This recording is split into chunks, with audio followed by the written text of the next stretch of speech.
aqui ao meu lado, Roberto Carlos, e quase que eu esqueço de mostrar um momento emocionante na carreira do Roberto, acho eu, porque para mim foi, é ver o Roberto cantando com Pavarotti. Vamos ver aqui no vídeo, por favor. Sotto a finestra, poi arresta via, quando fa notte al sole se ne scende.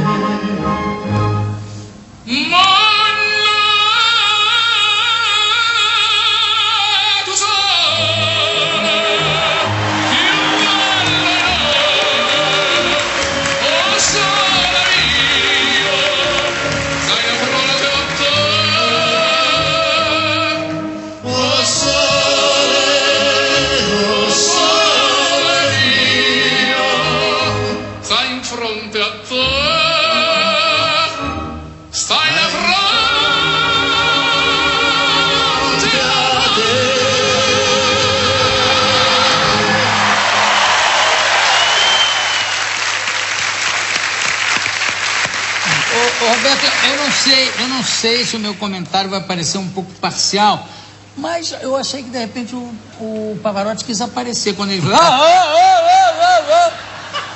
Eu acho que não precisava. Imagina, não, de jeito nenhum. Não, sim, você... Pavarotti é tudo isso que você pode pensar em matéria enfim, de voz, de capacidade de interpretar. Não, isso é claro. Enfim, ele... Mas ele, quando ouviu você ele cantar... era realmente, ele é até hoje o maior tenor que o mundo já conheceu. Ele, Caruso. Né? Aliás, me fala, a tua tessitura vocal é de tenor ou é de barítono? Como é que se classifica? Não sei, não vai, Eduardo? Eduardo, tenor, né? Tenor, né? É. E falando em tenor e falando em barítono, Frank Sinatra, no carro dele, só tinha música dele, só escutava ele. Você no teu carro, você escuta o quê? Tudo. Tudo que está fazendo sucesso, principalmente, eu gosto de ouvir as rádios que estão apresentando o que é sucesso no momento. Então você também, né? Está fazendo sucesso no momento. Não, eu estou perguntando pelo seguinte, porque isso, de certa forma, ajuda, mas às vezes pode você ficar com excesso de autocrítica, né? Ou não? Quando você se escuta demais, não chega uma hora que você diz, não, para, porque senão eu vou começar a esmiuçar em demasia. Então você tem que equilibrar isso, quer dizer, você escuta o que há de lançamento, você deve receber o que você deve receber de fitas, hoje em dia, aliás, de CD gravado, né? De pendrive. Como é que você faz essa seleção? Ou tem alguém que já faz essa seleção? Aí entra o maestro. Como é que é feito isso? Bom, em primeiro lugar, você estava falando um negócio, o que eu ouço, né? Eu gosto de ouvir tudo que está fazendo sucesso para saber como é que eu estou em tudo isso, né? Enfim. Claro. E aprendo com tudo aquilo que eu estou ouvindo. Porque o sucesso que está acontecendo, com certeza ele tem alguma coisa que alguém tem que aprender. Muito bem. É verdade. E eu ouço de tudo. A juventude cantando tudo que há de novo, as tendências novas. Então eu aí, cara, o que eu estou fazendo? O que eu faria? Eu faria uma música dessa que eu estou ouvindo? Aí eu às vezes penso, não, eu acho que eu não faria uma música dessa. Mas eu teria que fazer uma música do meu jeito, com algumas coisas dessa música que eu estou ouvindo. Sim, filtrando. Filtrando aquilo que serve para mim. Né? Então eu gosto de ouvir muito sucesso, porque o sucesso me ensina muito, me enriquece muito. Enriquece o meu trabalho, né? Claro. E o que foi que você perguntou depois? Depois não sei mais, estou ouvindo aqui, não sei mais. Não, eu falei exatamente isso, que se você ficar só se ouvindo, chega uma hora que você perde o sentido da crítica. Com certeza. Começa a exagerar, começa a achar que... Por exemplo, quando eu lanço um disco, eu ouço aquele disco durante 8 meses, que eu demoro muito para fazer um disco, né? Disco não, né, bicho? Um CD. Disco. Né? Tá. Mas não é um disco, é redondo. Então, é a mesma coisa. Mas se você disser para um menino hoje em dia, eu gravei um disco. Tio, gravou um disco voador? Tem que dizer para ele, gravei um CD, né? Então, resultado, quando eu gravo, eu ouço muito, eu fico muito em cima daquele trabalho, e quando eu lanço, eu deixo de ouvir. Sim, porque aí já ouviu tudo que tinha. Já ouvi, porque se eu ouvir, eu volto com ele para o estúdio de novo, para fazer tudo de novo. Verdade, não, é isso mesmo. Ou algumas coisas fazer de novo.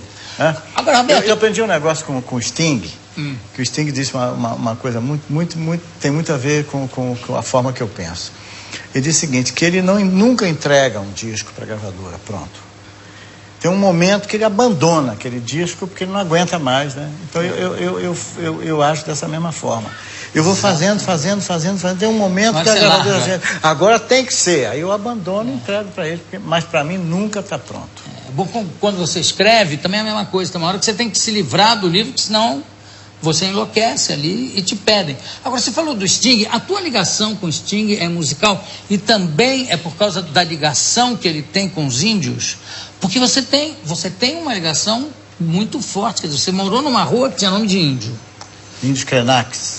E aí, de repente, em algumas capas de CD ou de LP, olha lá, você chegou a usar uma pena ali. Você nasceu no dia do índio? Nasci no dia do índio, E olha só, tem 2 capas com... Quanto tempo você usou essa... 2 anos. 2 anos. Durante 2 anos? Foi um ano que eu tive muito envolvido com a questão das águias. Eu me apaixonei pelas águias e comecei a saber tudo de águia. E então ganhei essa pena de águia. E passou a usar. E passei a usar. Falando em voo, como é que você fez essas viagens todas? Você tem um jato próprio? Você quer ter um jato próprio? Porque eu sei que barco é a sua primeira paixão, né? Não é verdade? E avião, como é que você fez isso tudo? Eu tenho um avião, sim. Tem um Lear 40, um avião da Bombardier, né? Que eu gosto não. Fala de novo, quem sabe eles dão mais um. Fala.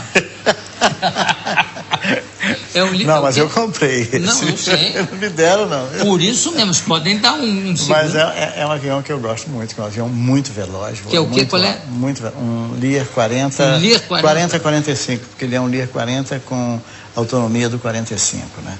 Tem uma autonomia que aí... bem grande. Um avião Lear 45. Eu falo porque também, quem sabe, se um dia quiserem me dar eu aceito até um 40, para mim não tem grande problema. E um avião muito rápido, muito veloz mesmo. Eu gosto muito de velocidade, para mim isso é muito importante. Voa muito alto, eu estou muito contente com esse avião. De quantos lugares? De 7 lugares.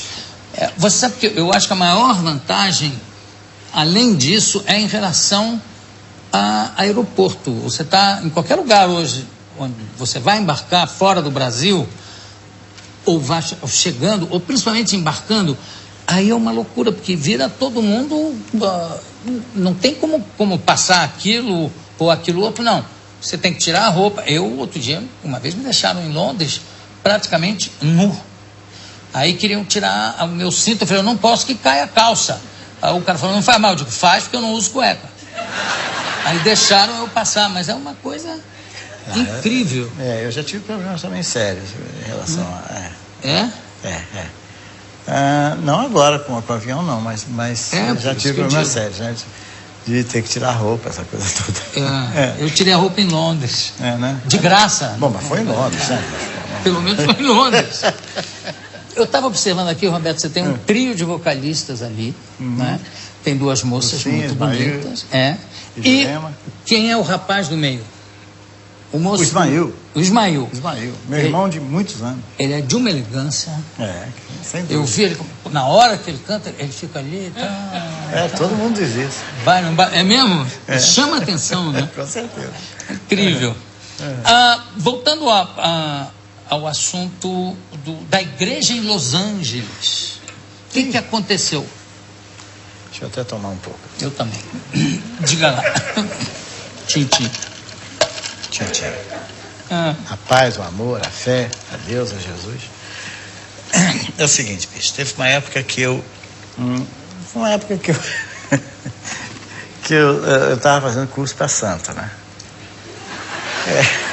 Eu quero me inscrever. Como é que é isso? Eu rezava muito, né? Eu era super praticante da religião católica. Hoje eu continuo católico, mas não praticante do jeito que eu era. Eu vou à missa e tudo, mas não com aquele compromisso de todos os domingos e tal, né? Porque às vezes eu estou trabalhando e tudo, mas era um problema para mim quando eu não podia ir. E tudo isso associado ao toque, né, bicho? Porque... Claro. Então, em Los Angeles, eu ia à missa todos os domingos, na igreja do Bom Pastor, ali perto do hotel que eu ficava. E um dia eu entrei, fui à missa e sempre depois da missa eu rezava um pouco mais, né? Me ajoelhava e rezava. Só que um dia, enquanto eu estava rezando, o cara que toma conta da igreja, ele fechou a porta que eu tinha entrado, né? Aí, quando eu acabei de rezar, eu fui para a porta e falei, caramba, fechou a porta, mas eu entrei por aqui. Aí entrou o toque. Como é que eu vou fazer, né? Aí tinha ele deixou uma portinha aberta do outro lado da igreja. Aí eu falei, caramba, mas eu entrei por ali, eu tenho que sair por ali, né? E ele tinha fechado a porta com corrente e tudo. Sabe, aí eu cheguei nele e falei, escuta aqui, amigo, você podia abrir a porta ali para eu sair? Aí ele falou, mas tem essa porta aqui para você sair. Mas é que eu entrei por ali. Você entrou por ali, mas você sai por aqui. Eu falei, mas não é assim que funciona. Aí eu disse pra ele, mas por que você não pode... Você não pode abrir aquela porta para mim, para eu sair? Ele falou, não, porque não tem por que eu abrir aquela porta para você sair se tem essa porta aqui para você sair. Eu falei, bicho, eu sou supersticioso. Eu não sabia que eu tinha toque, ainda achava que era superstição isso. Né? Eu falei, bicho, eu sou supersticioso. Eu falei, você é o quê? Eu sou supersticioso. Falando em inglês com ele, meu inglês de Cais do Porto, né, bicho?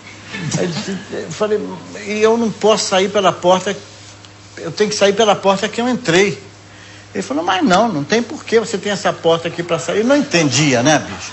Eu falei, bicho, abre aquela porta ali, porque eu tenho que sair por aquela porta. Ele falou assim, eu vou chamar a polícia se você continuar assim. Eu falei, mas não precisa chamar a polícia, pô, né? Vai complicar tudo, não custa alguma coisa você abrir a porta. Ele não abriu a porta para eu sair, né? E eu saí pelaquela porta, né? Vai ver que quem tinha mais toque era ele. Eu acho que era ele. Aí não abre a porta.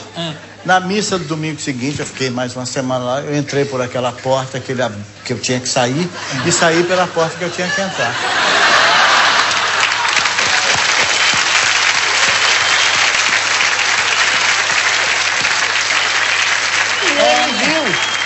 Ele viu? E ele viu. Mas não aplaudam não, que isso não é nada bom não. Não devia ter feito isso. Eu devia ter saído pela porta e deixado por isso mesmo, né? Aí eu sou obrigado, eu concordo inteiramente com você. Com certeza. Imagina. E aí ele viu, olhou pra mim e sorriu. Que loucura. As coisas que você faz por causa do toque, as pessoas pensam que são terríveis. Mas você faz, daí faz e pronto, né? Não tem muito que discutir. Estou lutando para não fazer, né, Jô? Já melhorei bastante, Algumas coisas já estou fazendo. É um alívio, né? À medida que você vai melhorando. É um alívio. Mas eu também já melhorei. É um sofrimento, viu, bicho? É um sofrimento. Quem tem toque é um sofredor, você pode ter certeza, não é brincadeira. Eu sei. É mesmo, é? É verdade, eu sei. Eu tinha palavras que eu não podia dizer. Você já teve esse tipo de toque? Palavras que não se fala? Eu tenho. Eu me livrei desse, até comentei com a produção ontem. Esse aí eu me livrei, porque eu tinha sempre uma palavra que, se por acaso alguém falasse, eu tinha que dizer a contrassenha da palavra. Aí ficava livre. Uma vez eu estava conversando com um amigo meu, ele falou uma palavra que eu não falava, né? Que eu não admitia, né? Uma que eu não falo há mais de 40 anos. Aí cada vez que ele falava, eu cuspia, né? Aí daí a pouco ele falava de novo a palavra e eu cuspia 3 vezes. Aí depois ele falou mais uma vez, eu cuspi a 3ª vez. Eu falei, bicho, para de falar essa palavra, senão eu vou ficar desidratado.